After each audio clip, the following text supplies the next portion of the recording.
When did you start doing motivational speaking? Oh man, you're gonna laugh. I think I was 15. It's a crazy. I think I was 15. My mother always told me, "You have a gift for dealing with people," and something. Well, my brother, God bless his soul, my brother Kenny was one that, no matter what you would say, he always had to be right. Okay, and he was very fond of the bottle. Let's just say that. And of course, I grew up in Jersey City, Marion Garden Project. So it was a rough area to grow up and rough times to grow up in. Uh, and I remember that was probably my first session of motivational speaking. My mom was getting on him about something, and he just couldn't get it. Now, I'm the baby. I'm the youngest of 7 siblings, okay? He just couldn't get it. So I'm hearing all of this, and finally I went back there and I said, "Hey, you got a minute?" Yeah, and he's frustrated. My mother's frustrated. And we sat down and must have talked for 2, 3 hours. And after talking to him, I won him over and finally got him to see my mother's viewpoint. And I knew then, this is like, because my brother, trust me, was a hard nut to crack, believe me. But I finally got him to understand her viewpoint. After that, it came natural to just listen to people, understand where they're coming from, map out their point of view, and just, if they ask for any type of direction or some type of guidance, be able to kind of give it to them. So I'm going to say 15, I actually started and just dealing with kids in my own neighborhood that were making really poor decisions. And unfortunately, a lot of them aren't with me now. I'm 45 and I lost quite a few friends, to the streets in Jersey City, and quite a few friends that are incarcerated because they chose to, make the wrong choices. And life's all about choices, as we both know. How did you stay above that?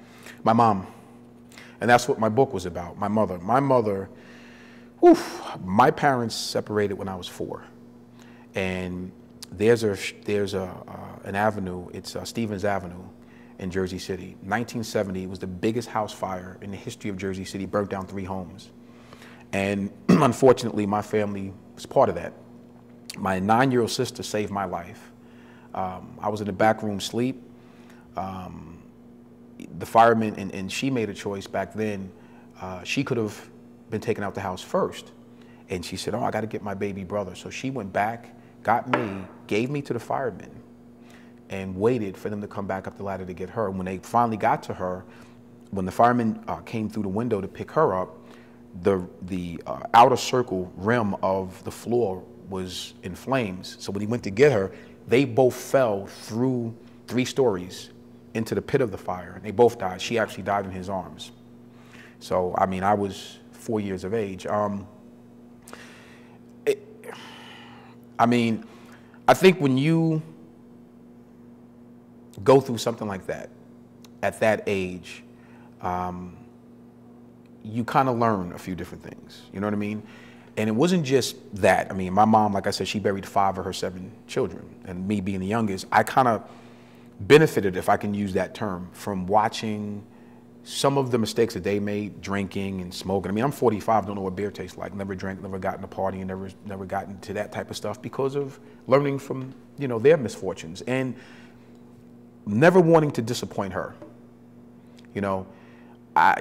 My dad was pretty well-known man in Jersey City. My uncle Nap actually built half of downtown Jersey City, had his little construction company. And so the Napoleon side of my family always had money. My mom's side of the family, on the other hand, didn't.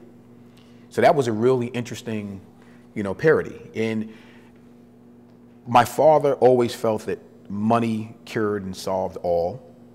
My mom kind of brought me up the opposite, that you work hard, you do what you're supposed to do, you stay rooted in morals and character and values, and that will take you through life versus the materialistic things. And I kind of tended to listen more to my mom, which I'm glad that I did. It made me the man that I am today.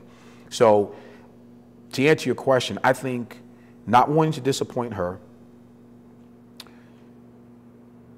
holding to her values, which helped me to become the individual that I am today, kind of kept me out of all of that other stuff. And just watching my friends do really heinous things, I'm like, that's not the way my mother raised me. So I was able to make those choices early.